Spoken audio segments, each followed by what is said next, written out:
আসসালামু আলাইকুম। এই পর্বে আপনাদের দেখাবো সেলফ বিজনেস প্ল্যাটফর্ম থেকে কিভাবে আমরা টাকা ইনকাম করব, প্লাস কিভাবে ভাউচার পয়েন্ট যোগ করব, প্লাস প্রতিটা মেনু স্টেপ বাই স্টেপ আপনাদের আমি দেখানোর চেষ্টা করব। তো ওকে, চলে যাই মোবাইল স্ক্রিনে। মোবাইল স্ক্রিনে গিয়ে সেলফ অপশনটা ওপেন করে রেখেছিলাম আমি। তো এখানে থ্রি থ্রি ডটে ক্লিক করব। ক্লিক করার পরে ক্লিক করে দেওয়ার পরে এখানে আমার প্রোফাইলের যে পেজটা ওটা চলে আসার পরে আমি প্রথমেই দেখতে পাচ্ছি যে আমার প্রোফাইল কমপ্লিটেড 8% আছে। এখানে আমার 100% করতে হবে। 100% করলে কি হবে, আমার এই সেলফ ডিজিটাল প্ল্যাটফর্ম যে আমার সাইটটা আছে, এখানে অ্যাকাউন্টটা এখানে আমার 100% ফুল ফিল আপ হয়ে যাবে। তাহলে এতে করে কি হবে, আমার অ্যাকাউন্টটি 100% ভেরিফাইড হয়ে থাকবে। ওকে, তাহলে কিভাবে করব আমি 100% ভেরিফাই? তাহলে আমার এখানে আমার প্রোফাইল অপশনে আমি ক্লিক করে দিলাম। ক্লিক করে এখানে basic information, personal information, documents, address, nominee, additional information, প্রতিটা স্টেপ আমার পার্ট বাই পার্ট সুন্দর করে ফিল আপ করে নিতে হবে।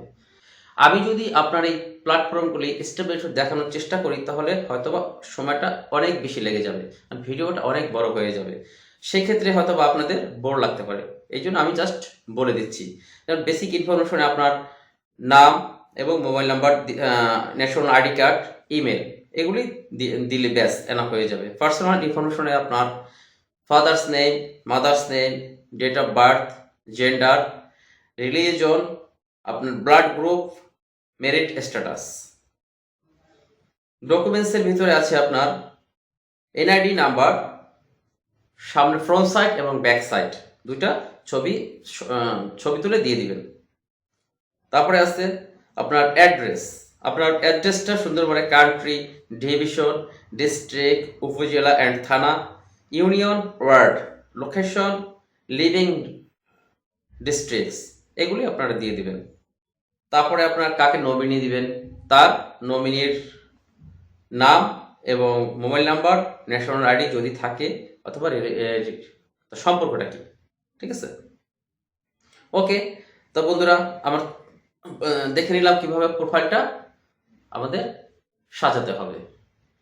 তো চলে যাই আমরা নেক্সট স্টেপে। আছে উপার্জিত পয়েন্টস। আসলে উপার্জিত পয়েন্টসটা কি? উপার্জিত পয়েন্ট হচ্ছে এই সেলফ প্ল্যাটফর্ম থেকে আমি যা কিছু ইনকাম করি না কেন, সমস্ত কিছুই আমার এই উপার্জিত পয়েন্টে যোগ হয়ে যাবে। এই আমার উপার্জিত পয়েন্টে আমার এখানে শূন্য দেখাচ্ছে, কারণ আমি এই অ্যাকাউন্টটি আপনাদের সামনেই তৈরি করেছিলাম, বাট কাজ কিন্তু করা হয়নি। সেক্ষেত্রে আমার এখানে শূন্য দেখাচ্ছে। তা আপনারা যখন এখানে কাজ করবেন, যে যত ইনকাম হবে, যত আপনারা পার্সেন্টেজ পাবেন, সমস্ত কিছুই এই উপার্জিত পয়েন্টে আসবে। তারপরে উপার্জিত পয়েন্টস উত্তোলনের হিস্ট্রি। আপনারা যদি এখানে উপার্জিত পয়েন্ট উত্তোলন হিস্ট্রি করে থাকেন, কিসের মাধ্যমে করবেন? বিকাশ, নগদ আর ব্যাংক। আপনি যে মাধ্যমে উত্তোলন করবেন না কেন, সমস্ত হিস্ট্রি এখানে থাকবে। তারপরে উপার্জিত পয়েন্টস ভাউচারে নিয়ে যান। আপনার এই উপার্জিত পয়েন্টস যখন আপনি উত্তোলন করবেন, সেটা হলো আপনার প্রথমে ভাউচারে নিয়ে যেতে হবে। ভাউচারে কনভার্ট করে তারপরে আপনার উত্তোলন করতে হবে। উপার্জিত পয়েন্টস উত্তোলন করুন। উপার্জিত পয়েন্টস উত্তোলন করুন। আপনি উপার্জিত পয়েন্টস কিভাবে উত্তোলন করবেন? এখানে 3টে স্টেপ দেওয়া আছে: বিকাশ, নগদ এবং ব্যাংক। আপনি যার মাধ্যমে উপার্জিত পয়েন্ট উত্তোলন করেন না কেন, এখানে সেটা ক্লিক করলেই আপনার ডিটেলস দিয়ে আপনার বিকাশ নাম্বার দিবেন, প্লাস হলো কতটুকু পরিমাণ উত্তোলন করবেন, সমস্ত দিয়ে সাবমিট করলে আপনার উত্তোলন হয়ে যাবে।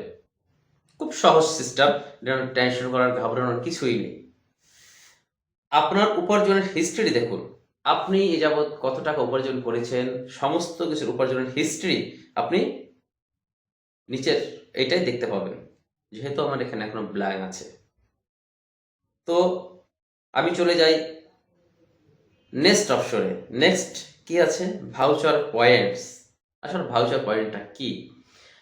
আমি আপনাদের আগেই বলেছিলাম যে ভাউচার পয়েন্ট, এইখানে যদি আপনার টাকা না থাকে তাহলে কিন্তু আপনি কোনো কিছুই কেনা বেচা করতে পারবেন না।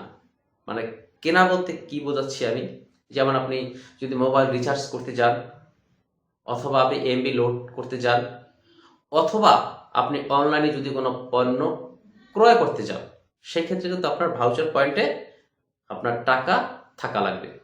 তো এখানে আমি ভাউচার পয়েন্ট টাকা কিভাবে আমি আনবো, সেক্ষেত্রে আমাকে প্রথমেই লেখা আছে ভাউচার পয়েন্টস ক্রয় করুন। ভাউচার পয়েন্ট ক্রয় করণে আমি ক্লিক করে দিব। ক্লিক করে দিলে এখানে আমার 4টা অপশন আছে, যেমন নগদ, বিকাশ, রকেট এবং ব্যাংক। তা আমি যদি আমি বিকাশে যদি এনে থাকি তাহলে আমি বিকাশে ক্লিক করে দিব। বিকাশে ক্লিক করে দিলে এখানে কত টাকা আমি এখানে আনবো, কত টাকা আমি আনতে চাচ্ছি। তা যেহেতু আমরা নতুন, আমাদের মনে একটু ভয় সংকোচ থাকতেই পারে যে আসলে কি সাইটটা কি সত্যি সত্যি নাকি আবার মিথ্যা হতে পারে। সেই ক্ষেত্রে আমি জাস্টিফাই করার জন্য আমি 100 টাকায় আমি ক্লিক করে দিলাম। তো 100 টাকা ক্লিক করে দিলে আমার এখানে 100 টাকা সেট হয়ে যাবে, প্লাস এখানে লেখা থাকবে আমি রিটার্ন অ্যান্ড রিফান্ড পলিসির সাথে একমত। এই অপশনটি আপনারা ক্লিক করে দিবেন। ওকে, তারপর পে উইথ গেটওয়ে, ক্লিক করে দিবেন।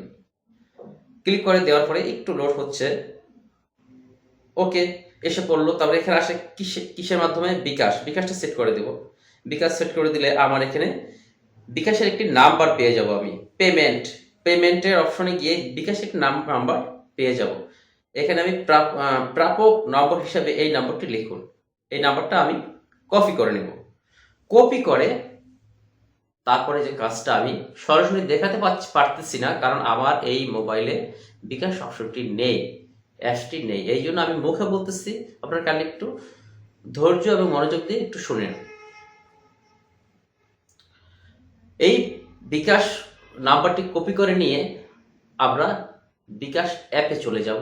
অ্যাপে গিয়ে আমরা পেমেন্ট অপশনে ক্লিক করব। পেমেন্ট, আমরা কিন্তু সেন্ট মানিতেও যাব না, আমরা কিন্তু ক্যাশ আউটেও যাব না, আমরা যাব পেমেন্ট অপশনে।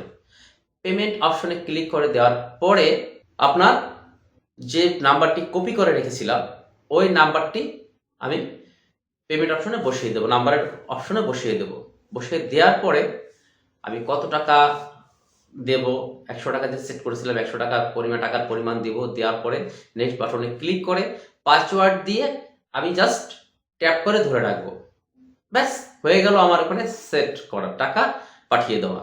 তারপরে ওইখান থেকে আমি ট্রানজ্যাকশন আইডি, আমি যে টাকাটা পাঠিয়েছি সেই বিকাশ এজেন্ট থেকে আমাকে একটা ট্রানজ্যাকশন আইডি অবশ্যই দিয়ে থাকে, সবাইকে দিয়ে থাকে। আমি ট্রানজ্যাকশন আইডিটা আমি কপি করে আমি জাস্ট এই পেমেন্টের অপশন, এই যে বিকাশের এই সেলফের এখানে আবার চলে আসবো। ঠিক সেম ক্যাটাগরিতে আমি যেভাবে সেট করেছিলাম 100 টাকা, তারপরে ওখান থেকে আমি যেভাবে সেট করে এইখানে এসেছিলাম ঠিক সেম পদ্ধতিতে এখানে আসব। এখানে এসে আমি এই ট্রানজ্যাকশন আইডির এখানে আমি চাপ দিয়ে ধরে রাখবো এবং এখানে পেস্ট করে দিব। পেস্ট করে দিলেই ট্রানজ্যাকশন আইডিটা পেস্ট করে দেওয়ার পরেই ব্যাস আমাদের কাজ কিন্তু মোটামুটি কমপ্লিট হয়ে যাচ্ছে। প্লাস আমি লাস্টে গিয়ে এই যে ভেরিফাই অপশন, এই ভেরিফাই অপশন আমি ক্লিক করে দেব। ক্লিক করে দেওয়ার পরেই আমি 2-1 সেকেন্ডের ভিতরে আমার ভাউচার পয়েন্টের টাকা যোগ হয়ে যাবে। আমি এই ভাউচার পয়েন্ট টাকায় এখানে আমার শো করবে, ভাউচার পয়েন্টস এখানে আমার টাকাটা শো করবে। তারপরে আমি এই 100 টাকার ভিতরে আমি যদি মোবাইল রিচার্জ করতে যাই, যদি এমবি কিনতে যাই, অথবা যদি 100 টাকার মধ্যে যদি কোনো পণ্য আমার যদি পছন্দ হয় এই সাইট থেকে, সেটাও কিনতে পারবো। স্টেপ বাই স্টেপ চলে আসবো আমরা স্টেপে, আমরা সামনে আগাবো, দেখাবো কিভাবে পণ্য ক্রয় করতে হয়। চলে যাচ্ছি নেক্সট অপশনে। Next recharge point. এটা অ্যাকচুয়ালি আমি যদি করতে যাই তাহলে আমার এটা হলো ব্যাংকের মাধ্যমে। শুধু রিচার্জ পয়েন্টে যখন আমি 5,000 প্লাস 10,000 আমি টাকা যখন আমি এটার ভিতরে আনবো, সেক্ষেত্রে আমার রিচার্জ করতে হবে। রিচার্জ করে আমার এখানে আনতে হবে। তখন কিন্তু আমার ভাউচার ক্রয়করণের থেকে আমি আনতে পারবো না, কারণ সেখানে সর্বোচ্চ হলো 2,000 টাকা। আর এখানে রিচার্জ পয়েন্টে আনতে গেলে আমার এখানে আমি আনতে পারবো 10,000 টাকা পর্যন্ত, সর্বোচ্চ 10,000 টাকা পর্যন্ত আমি আনতে পারবো। যেমন এখানে দেখেন, এখানে আছে 5,000 টাকা। 5,000 টাকা যদি আমি এখানে প্রথম আমি আনি ব্যাংক থেকে, যদি আমি এখানে লোড করি, তাহলে আমি সঙ্গে সঙ্গে তাৎক্ষণিক আমি বোনাস পেয়ে যাব 120 টাকা।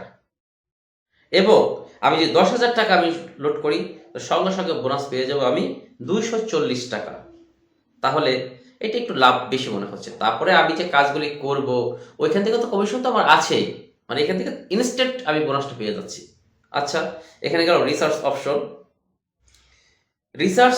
রিসার্চ পয়েন্ট ভাউচার নিয়ে যান। আমি সচরাচর আগেও বলেছিলাম যে রিসার্চ থেকে ভাউচারে কিভাবে নিয়ে কনভার্ট করতে হয়। এখান থেকে আমি কত টাকা, কত পরিমাণ আমি ওখানে ভাউচারে নিয়ে যাব, এখানে টাকাটা পরিমাণে লিখে সাবমিট করে দিলেই ভাউচারে চলে যাবে। আচ্ছা, আপনার রিসার্চ পয়েন্টস হিস্ট্রি দেখুন। আপনি ব্যাংক থেকে কত টাকা রিচার্জ করেছেন, সমস্ত হিস্ট্রি এই নিচের অপশন থেকে, এখান থেকে দেখা যাবে। ওকে, চলে যাচ্ছি নেক্সট অপশনে। এখানে আছে আমাদের সম্পর্কে, মানে আমাদের মানে সেলফের যে অ্যাবাউট, মানে সমস্ত হিস্ট্রি বা সিস্টেম সমস্ত কিছু মোটামুটি এখানে দেওয়া আছে, আপনারা পড়ে নিলে ভালো হবে। তারপরে আছে গোপনীয়তা, জাস্ট গোপনীয়তা। এখানে আপনার এই সেলফের যে কতটুকু গোপনীয়তা আছে, কতটুকু কি পলিসি, প্রাইভেসি পলিসি যেগুলো আছে, সমস্ত এখানে দেয়া আছে, আপনারা পড়ে নেবেন। তারপর যোগাযোগ আপনারা যদি আপনার কোনো রকম সমস্যা হয়ে থাকে, তাহলে এখানে আপনার সাপোর্ট টিমের আছে, লাইভ চ্যাট আছে, তারপরে ইমেলের একটা ইমেল আছে একটা। আপনারা যে কোনো 3টা অপশনে যেভাবেই সিস্টেম, আপনারা যদি কিছু জানতে চাচ্ছেন, কোনো প্রবলেম হলে আপনারা এখানে কন্ট্যাক্ট করে আপনারা সেটা সমাধান করতে পারবেন। তারপর সেটিংস বলতে আপনার এই প্ল্যাটফর্মের আপনি যেভাবে চাচ্ছেন, আপনি সিকিউরিটি সেটিং যদি করতে চাচ্ছেন, অথবা লাস্ট লগ ইন হিস্টোরি যদি আপনি সিস্টেম করতে চাচ্ছেন, যে এটা আপনি সেটিংস তো আপনারা সবাই বোঝেন যে আপনার সেটিংস প্রোফাইলটি করে নিতে হবে, কারণ এগুলি যদি দেখাতে গেলে হয়তো ভিডিওটা অনেক বড় হয়ে যাবে, তাহলে আপনাদেরই বোর লাগবে। আমি সেটিংস তো আপনারা সবাই বুঝেন, আপনারা সবাই যদি আপনাদের মতো করে আপনার প্রোফাইলটি সেটিংস করে নেবেন। তারপরে আছে লাস্ট অপশন লগ আউট, মানে আমি এখান থেকে লগ আউট করে দিলাম। আমার এখানে এখন দেখেন, এখানে আমার আগে নাম ছিল, আমার মোবাইল নাম্বার ছিল, এখন আসছে কি ইওর ডিজিটাল বিজনেস প্ল্যাটফর্ম। বাস এটা একবার নতুন অবস্থায় আবার চলে আসছে। তো বন্ধুরা, আজ আমি আপনাদের মোটামুটি প্রতিটা অপশনের সাথে আমি আপনাদের পরিচয় করিয়ে দিলাম। আশা করি আমার এই প্ল্যাটফর্ম থেকে মোটামুটি অপশনগুলো পরিচয় হয়ে আপনাদের একটু ভালো লেগেছে। তো আমি পরবর্তীতে দেখাবো কিভাবে এখান থেকে ইনকাম করতে হয় এবং পণ্য ক্রয় করতে হয়। তো আজ এ পর্যন্তই। ভালো থাকবেন, সুস্থ থাকবেন। আসসালামু আলাইকুম।